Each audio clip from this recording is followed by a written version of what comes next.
Generally আমরা সবাই দেখি যে মটন মাশরুম সবাই লাগিয়ে দিচ্ছে আর খুব সুন্দর মটন মাশরুম হয়ে যাচ্ছে। অ্যাকচুয়ালি গল্পটা কিন্তু ওরকম নয়। পরে এখনো তেমন কিছু দেখতে পাচ্ছি না। সকালে দেখেছিলাম 800-র কাছাকাছি, এখন ওই 900-র কাছাকাছি দেখেছিলাম, এখন এটা 764। যদিও আমাদের দরকার হচ্ছে 10,000-এর কাছাকাছি ওঠা উচিত, তো এটা উঠছে না কেন সেটা এখনো এরিয়া অফ কনসার্ন বুঝতে পারছি না। Good morning friends, 3Cs and boss বেবিতে আজকে আমি আমাদের যে জার্নিটা আছে স্টার্ট আপের সেটা কিছুটা আমি বলবো আজকে। তো বেসিক্যালি এখানে টেকনিক্যাল পার্টটা রয়েছে, তাই জন্য আমি এই ভিডিওটাতে তোমরা আমাকে দেখতে পাচ্ছ। আমাদের যে জার্নিটা স্টার্ট হয়েছিল তোমরা আগে দেখেছো যে আমরা বীজ বপন করেছিলাম, কিন্তু তার আগে যে চ্যালেঞ্জগুলো সেইগুলো কিন্তু খুব ইম্পর্টেন্ট জানা। কারণ যে কোনো জিনিস প্রথমবার শুরু করতে গেলে যে বেসিক্যালি ভুল ত্রুটি আমরা করে থাকি সেগুলো আমরা করেছি আর সেখান থেকে অনেক লার্নিংস পেয়েছি। তো সেগুলো তোমাদের সাথে এই ভিডিওতে আমরা শেয়ার করব। তো প্রথমেই বলে দিই যে কোনো মাশরুম বা মটন মাশরুম স্টার্ট করার আগে যেটা মেইন ইম্পর্টেন্ট হচ্ছে সেটা প্রপার প্ল্যানিং। ঠিক আছে, তো বেসিক্যালি যে আমরা যেখানে মাশরুমটা বানাবো সেটা যে কোল্ড চেম্বার রুমে হয় সেগুলো আমরা শিখেছি, জেনেছি, কিন্তু যেটা ইম্পর্টেন্ট ছিল যখন আমরা প্ল্যান করেছি তখন কিছু জিনিস মিস আউট করেছি। যেরকম যে শুধুমাত্র যে ঘরটাতে আমরা মাশরুম বানাবো সেটার উপর আমরা খালি ফোকাস করেছিলাম, কিন্তু তার আগে যে বেসিক্যালি যে কাজটা সেটা হচ্ছে যে mixing of spawn with compost, মানে যে কম্পোস্ট হচ্ছে মাটির যে ফরমেশনটা যার উপর অ্যাকচুয়ালি মাশরুমটা হবে, তো সেটাকে যে মিক্স করতে হয় সেটা একটা টেম্পারেচার জেনারেট হয়, তো সেটা আমাদের কাছে ফার্স্ট একটা লার্নিং পয়েন্ট ছিল। আর কোল্ড রুম আমাদের যেটা ছিল, যেখানে বেসিক্যালি আমাদের যে মাশরুমটা হবে, কোল্ড রুম কেন বলছি কারণ ওখানে একটা টেম্পারেচার মেনটেন করার ব্যাপার আছে। 14 ডিগ্রি সেন্টিগ্রেড থেকে 15 ডিগ্রি সেন্টিগ্রেড একটা টাইম স্প্যান রয়েছে যেখানে মেনটেন করতে হয়। তার জন্য দরকার হচ্ছে কি একদম ফুল সিল্ড রুম। ঠিক আছে, তার সেটাকে আমরা কিন্তু মানে প্রপার প্ল্যানিং করেছিলাম, কিন্তু হয়েছিল কি যেহেতু এটা প্রথমবার ছিল তো আমাদের যে রুম সেট আপটা রেডি করতে আমাদের ডিলে হয়ে গেছিল। কিন্তু তার আগে আমাদের কম্পোস্ট আর স্পনটা চলে আসে। আমাদের কম্পোস্ট আর স্পনটা মোটামুটি 15 দিন আগে চলে এসেছিল আমাদের কাছে। এই কম্পোস্টটা একটা প্রচন্ড রকম হিট জেনারেট করে, কারণ এই কম্পোস্টের মধ্যে যে কেমিক্যাল দেওয়া থাকে বা যে ইনগ্রেডিয়েন্টস থাকে সেগুলো প্রচন্ড হিট জেনারেট করে, আর তার মধ্যে জল পড়লে তো আরো বেশি খারাপ হয়ে যাওয়ার চান্সেস থাকে। আমাদের যেদিনকে খবর আসলো যে কম্পোস্ট আর স্পন আমরা যেখানে অর্ডার দিয়েছিলাম তারা অলরেডি পাঠিয়ে দিয়েছে, তো আমার কাছে একটা বিশাল বড় হেডেক হয়ে গেছিল। তো এবার এটাকে কোথায় স্টোর করবো, কারণ আমার কাছে জায়গা নেই। একটা ট্রাক ভর্তি খালি মানে 300-350 ব্যাগ, 50 কেজি 30 কেজির ব্যাগে এই কম্পোস্টগুলো এসেছিল। তো এই কম্পোস্টগুলো যখন আসে তখন আমি মানে আমার যে লেবার কন্ট্রাক্টর ছিল তাদের সাথে কথা বললাম যে আশেপাশে কোথায় রাখা যেতে পারে। তো ভগবানের দয়া সেই লেবার কন্ট্রাক্টর বললো আমার বাড়ির নিচে জায়গা আছে, সেখানে আপনি রাখতে পারেন। যাই হোক, সেই সময় আমার জন্য এটাই আমার কাছে একটা মানে বলতে পারো প্রবলেম সলভার ছিল।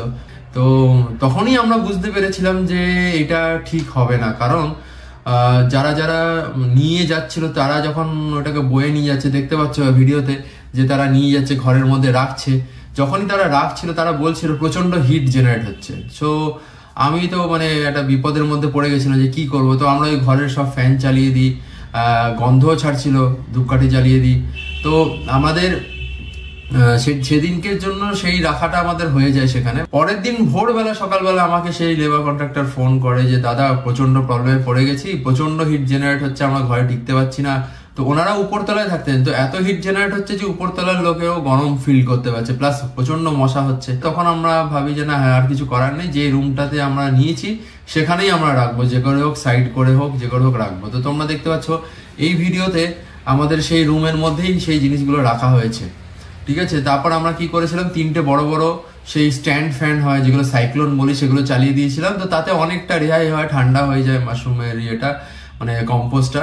আর যে স্পনগুলো ছিল সেই স্পনগুলো প্রায় বড় বড় 4টে বাক্স ছিল। ঠিক আছে, যার মধ্যে মানে এই বেসিক্যালি যে স্পনগুলো এসেছিল সেই 4টে বাক্সকেও আমাদের আবার এসি রুমে রাখতে হবে। তো সেটার জন্য আমাদের আবার উপায় করে আমার এক বন্ধুর বাড়িতে সেই তার এসি রুমে সেটাকে নিয়ে রাখা হয়, কারণ তার ঘরে দুটো এসি ছিল। তো সেই একটা রুম ওটা ডেডিকেটেড, ও আমাকে খুব হেল্প করে, ওই রুমে রাখা হয়, এসিটা কন্টিনিউয়াস চালাতে হয়।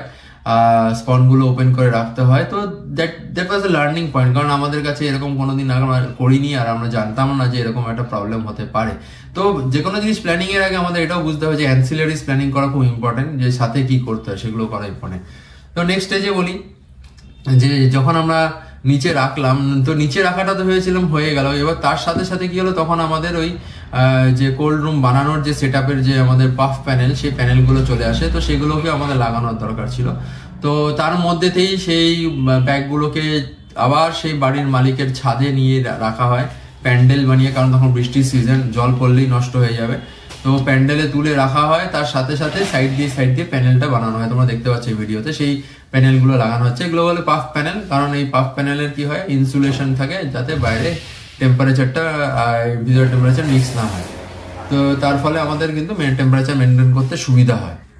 এবার আমরা চলে আসি যে যখন ছাদে আমরা জিনিসটাকে রাখি, তো ছাদে আবার ওটাকে স্প্রেড করে ঠান্ডা করে একটা টেম্পারেচার এনে 25 ডিগ্রি সেন্টিগ্রেডে এনে ওই স্পনটা মানে আমাদের যে মাশরুমের বীজ সেটাকে মিক্স করতে হয়। তো তোমরা দেখতে পাচ্ছ যে আমরা বেসিক্যালি ছাদে আমরা ছড়িয়েছিলাম, কিন্তু ছাদে ওটা ঠান্ডা হয়নি, তাহলে আবার আমাদের সেই মাটিটাকে নিচে নিচ্ছে। তো এটা আমাদের কাছে মাল্টিপল টাইম ওই একই মাটিকে বারবার হ্যান্ডেল করতে হয়, তার জন্য অনেক খরচা হয়ে যায়।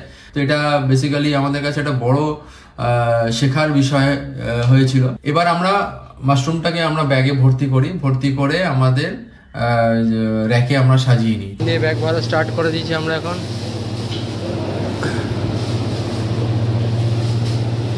দশ কেজির ব্যাগ তৈরি হচ্ছে রে আকাশ। বেসিক্যালি যখনই আমরা এই স্পনিংটা করছিলাম, মানে মাটির সাথে স্পনিং করছিলাম, আমরা প্রত্যেকটা ওই 30 ব্যাগ আমরা নিচে নিয়ে আসছিলাম, ঠান্ডা করছিলাম। ঠান্ডা করে পরের দিন আমরা ওটাকে মিক্স করে, কারণ ঠান্ডা হতে মানে হোল নাইট লেগে যাচ্ছিল, তো ঠান্ডা হয়ে যেত, সকালে এসে আমরা ওটাকে মিক্স করে দিতাম, আবার 30টা ব্যাগ নিচে নামিয়ে ছড়িয়ে দিতাম। তো এইভাবে প্রসেসটাকে আমরা করেছি। তো আমাদের প্রায় 7 থেকে 10 দিন লেগে যায়। তো আমাদের জবের থেকে এই মাটি আসে আর স্পন আসে, তারপর থেকে আমাদের মোটামুটি 1 মাস সময় লেগেছিল এই ব্যাগগুলো ফিলিং করে র্যাকে সাজাতে। ঠিক আছে, আজকে আমাদের টোটাল 200 বস্তা কমপ্লিট হয়েছে। এই র্যাকটা অলমোস্ট 70% হয়ে গেছে, খালি একটু পোর্শন বাকি আছে। ওই দিক থেকে পুরো কমপ্লিট হয়ে এসছে, এদিকেও পুরো কমপ্লিট আছে। আর কালকে মোটামুটি যা অবস্থা আছে তাতে মানে আমরা আশা করছি কালকে 250 ব্যাগস প্লাস করে নিতে পারবো, কারণ এখন অনেক মাটি আছে যেটা আমরা কালকে ইউটিলাইজ করতে পারবো। বস্তা মোটামুটি সব উপর থেকে নিচে চলে আসছে, আর 20টা মাত্র বস্তা আছে, ওটাও কালকে নেমে আসবে। তো মানডের মধ্যে আমাদের যে টার্গেট আছে ওটা অ্যাচিভ হয়ে যাবে। এটা কিন্তু জেনারেলি হয় না। যারা মাশরুম কাল্টিভেট করে তাদের কাছে রুম থাকে, সাফিসিয়েন্ট রুম থাকে, যেখানে এগুলো তাড়াতাড়ি করে, কারণ এগুলো মোটামুটি আমাদের 3 থেকে 4 দিনের মধ্যে কমপ্লিট করতে হয়। এবার এটা আমাদের কাজ হয়ে গেল, আমরা বীজ বপন করে দিলাম, আমাদের সাজানো হয়ে গেল, টেম্পারেচার স্টার্ট হলো রোলিং। CO2 লেভেলটা উঠছে না অ্যাজ পার মনিটর, এটা একটা এরিয়া অফ কনসার্ন। এবার যতই চেক করছি, সকালে দেখেছিলাম 800-র কাছাকাছি, এখন ওই 900-র কাছাকাছি দেখেছিলাম, এখন এটা 764। যদিও আমাদের দরকার হচ্ছে 10,000-এর কাছাকাছি ওঠা উচিত। তো এটা উঠছে না কেন সেটা এখনও এরিয়া অফ কনসার্ন, বুঝতে পারছি না। জেনারেলি আমরা সবাই দেখি যে বাটন মাশরুম সবাই লাগিয়ে দিচ্ছে আর খুব সুন্দর বাটন মাশরুম হয়ে যাচ্ছে। অ্যাকচুয়ালি গল্পটা কিন্তু ওরকম নয়।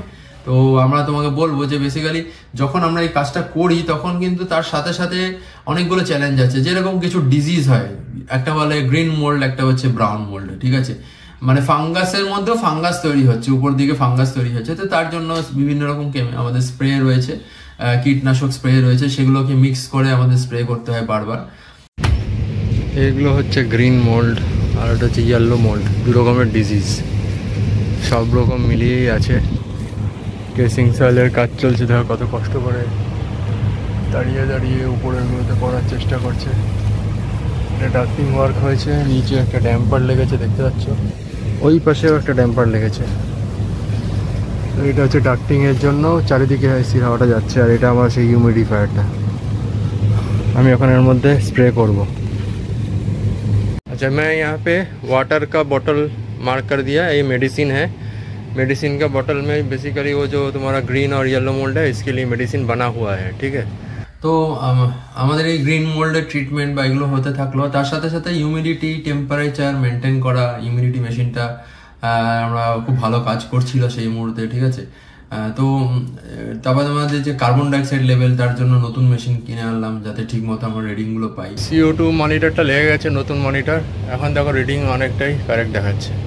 এগুলো খুব ইম্পর্টেন্ট, প্রত্যেকটা প্যারামিটার্স মেনটেন করা খুব important mushroom, but specially button mushroom farming, কারণ খুব ডেলিকেট মাশরুম এটা। তো জার্নিটা যেরকম স্টার্ট হয়েছিল, তো আমরা তো খুব স্কেপটিকই ছিলাম যে কিরকম হবে না হবে। তারপর যে দিনটাতে আমি গেলাম, তোমরা দেখতে পাবে ভিডিওতে, যে মাইসেলিয়াম দেখতে পেলাম, এটা একটা দারুণ আমাদের কাছে অনুভূতি ছিল। কে হচ্ছে 5th of August, তো আমাদের মাশরুম চাষের কিছু প্রোগ্রেস দেখাই।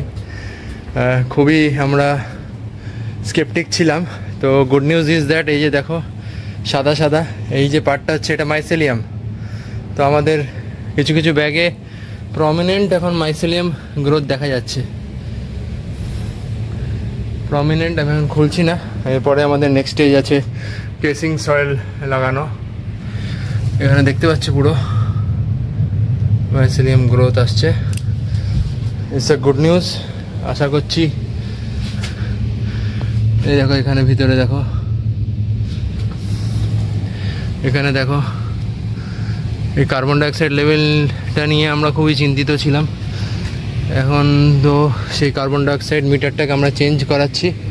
তো প্রায় অনেকগুলো ব্যাগেই এখন মাইসেলিয়াম আমরা দেখতে পাচ্ছি অলরেডি ফুল ফ্লেজে আসতে শুরু করেছে। মেশিনটা চলছে এখন ফুল ফ্লেজে সারা দিন রাত। এটা হচ্ছে মাইসেলিয়াম, এই সাদা সাদাগুলো দেখতে পাচ্ছ। চলো আরো দেখাচ্ছি তোমাদের। এই দেখো এই ব্যাগগুলোতেও চলে এসছে, এই যে এখানেও চলে এসছে। এবার আমাদের নেক্সট স্টেজে কেসিং সয়েল দিতে হবে।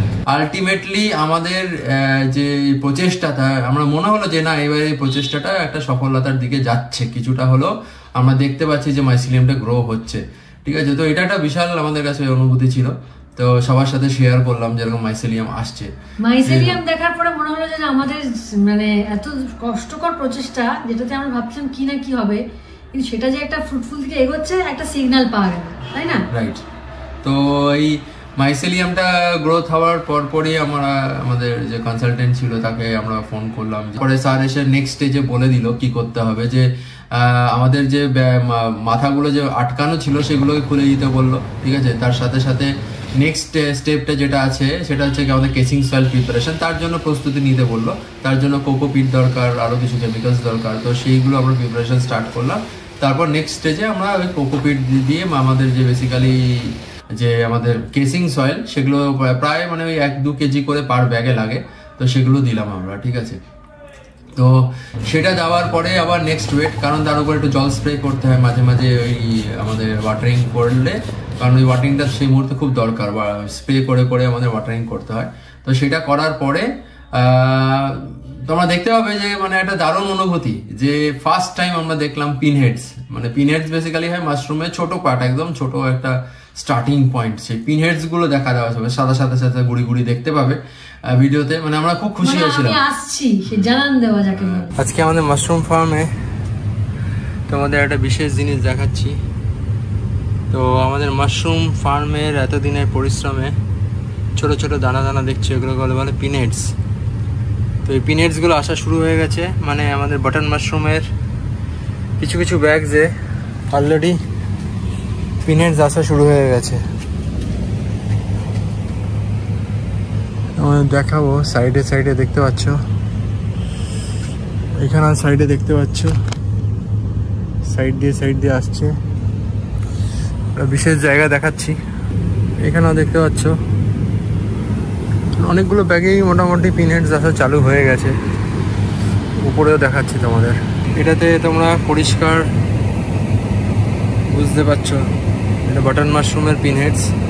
এই একটা ব্যাগে খুব প্রমিনেন্ট আছে। চলো উপরে চলে এসছি, উপরে দেখছি আর কোথাও কি আছে কিনা। উপরে এখনো তেমন কিছু দেখতে পাচ্ছি না, খুব কষ্ট করে কাজটা করতে হচ্ছে। আমাদের কাছে চ্যালেঞ্জেস ছিল যে আদৌ আমরা এটাতে সফল হব কিনা, বিশাল একটা ইনভেস্টমেন্ট, প্রচুর মানে জব একটা, ঠিক আছে, পরিশ্রম ব্যাপার। হ্যাঁ। তো সেই যা করেছে, হ্যাঁ, তো সেই কটা দিনে মানে সত্যি মানে একটা দারুণ অনুভূতি হয়েছিল যে সবাই মিলে একসাথে কাজ করছি, কিছু একটা বানাচ্ছি। ঠিক আছে, পিনাটস যখন দেখা গেছে, মানে মাথাটা যখন দেখা গেছে, তো যখন গ্রো করবে সেটা আসার অপেক্ষায় আছি কিরকম আছে। তো শহুরে জীবনযাত্রার মানুষজনের যে সাধারণ দিনচর্যা, তো সেখানে একটা চাষবাসের জীবন কিরকম হয় সেটা ফার্স্ট টাইম ফিল করলাম আমরা। মানে এই মুহূর্তে আমরা এখন চাষবাস করে জীবনযাপন করছি, মানে চাষি ফিলিং হচ্ছে একটা। এখন দেখার এটাই যে আমাদের এই পরিশ্রম কতটা সার্থক হয়। নেক্সট ভিডিওতে আমরা আবার আসছি আমাদের পরবর্তী পদক্ষেপ নিয়ে। আমাদের স্টার্টআপে কতটা কি অগ্রগতি হলো সেটা জানতে হলে দেখতে হবে আমাদের এই ভিডিওগুলো।